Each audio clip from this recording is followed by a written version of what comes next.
So for this month, I've been catching up on books that have been sat on my TBR for a while and I have not been getting around to, and I wanted to focus on this month in getting to those books and getting them off my TBR, I guess. In the previous video, I was looking at catching up on gay books, and in this video, I'm going to be looking at the books that I was catching up on, which are both children's books or children/teens books. And funnily enough, actually, a little bit of a spoiler for this video, I guess, but I think the two books that I read for this sort of children's themed catching up moment had very much the same impact on me as the two books that I read for the gay books that I read. So I think the ratings are very, very similar.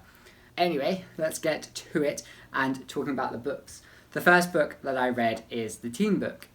This is Song of Sorrow by Melinda Salisbury. This is the second and final part of the State of Sorrow series, I guess. The first one is called State of Sorrow and this one's called Song of Sorrow.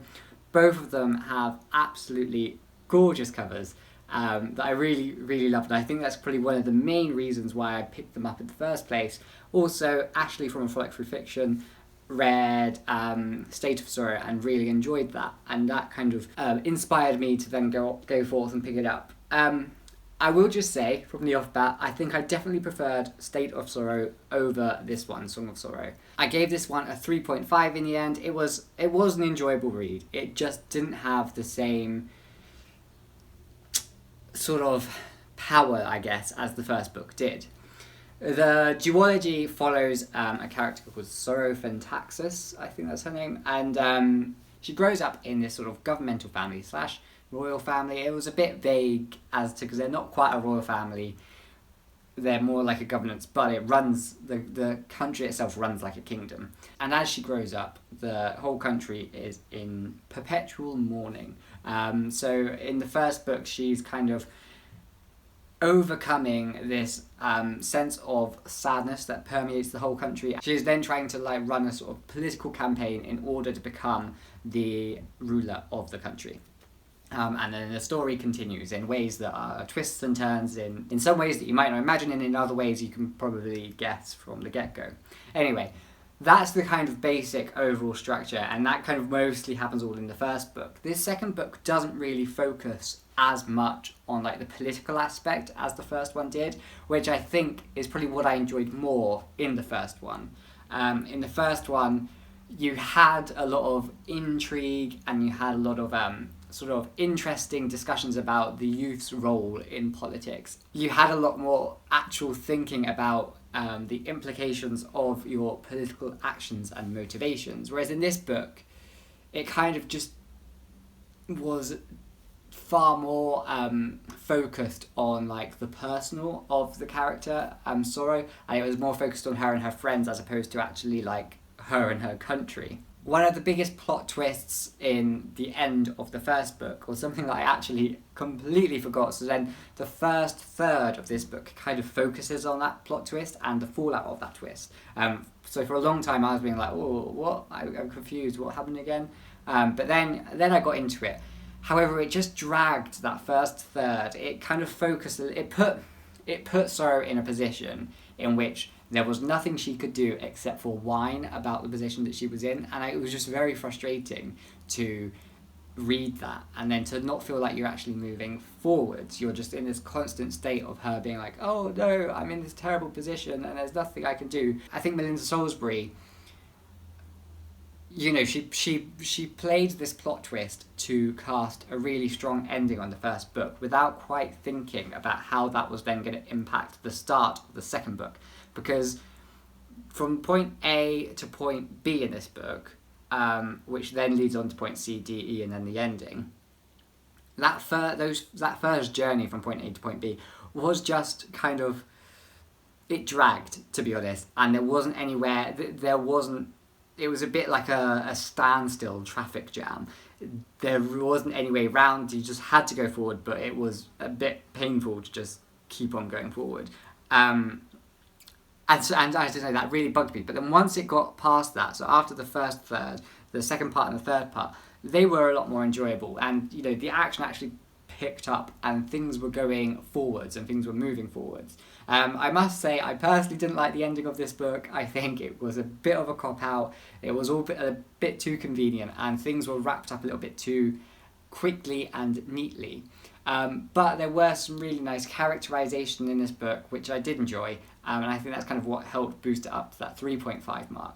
I just kind of was expecting more from this, given how strong the first one was, and given that it was an ending, I kind of wanted it to, be like a real juicy, satisfying ending, and it just wasn't. And I think that's a shame, and perhaps majority of it will be personal taste, like the ending is something that's not something that I enjoy from endings of books.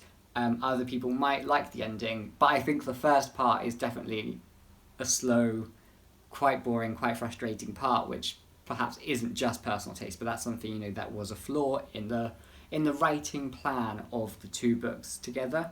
But yeah, it was still an enjoyable enough read, and I'm glad to have finished the duology. It's nice to have like a series of books that is 2, because it feels satisfying when you get done with them more quickly than you would like a whole series. But it just wasn't as good as it could have been, or at least as good as I know Melinda Salisbury could have written it, given the way that she had written the first book.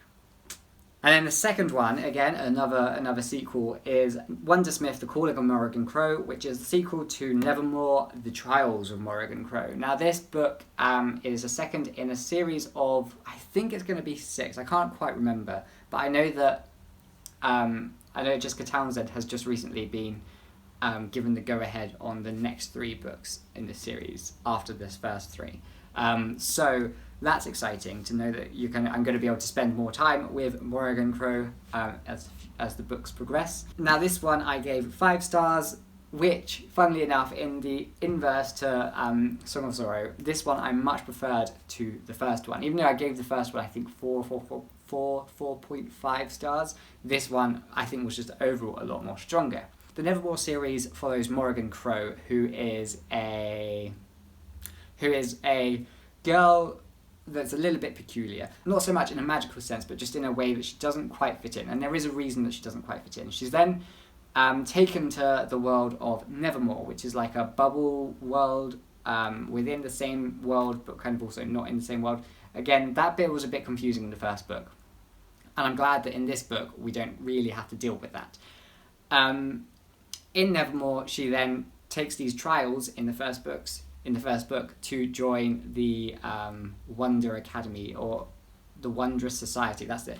To then join the Wondrous Society, and because she doesn't really have any peculiarities that are particularly magical, it's quite intriguing to see how she's going to be able to cope in a magical society. This book, it develops a storyline from the first one, as she learns more about the Wondrous Society, but more about Nevermore, and more about the big evil character that is kind of haunting Nevermore and is scary to basically every other character in this book.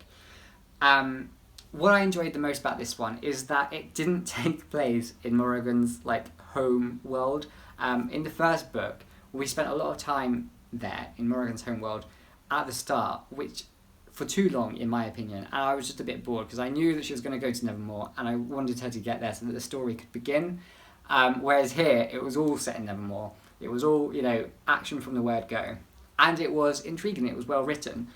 I liked this book, again, like the first book, it had a kind of a predictable plot in some ways, but it also had some twists which weren't as predictable, which kind of gave it that stronger pleasure for an adult reader as opposed to for a child reader who might enjoy the more predictable side of it. The characterizations are really good. Cadence, my favourite character from the first book, she was present in this book. She was more present in this book, but I don't think she was given the justice that she truly deserved. But she was still a strong character, still my favourite character.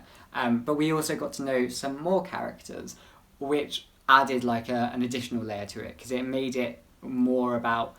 It made it feel a bit more real because there were more characters for you to attach to and for it to seem a lot more complex. And characters of Morrigan's age, not just the adults that live in the hotel that she lives in.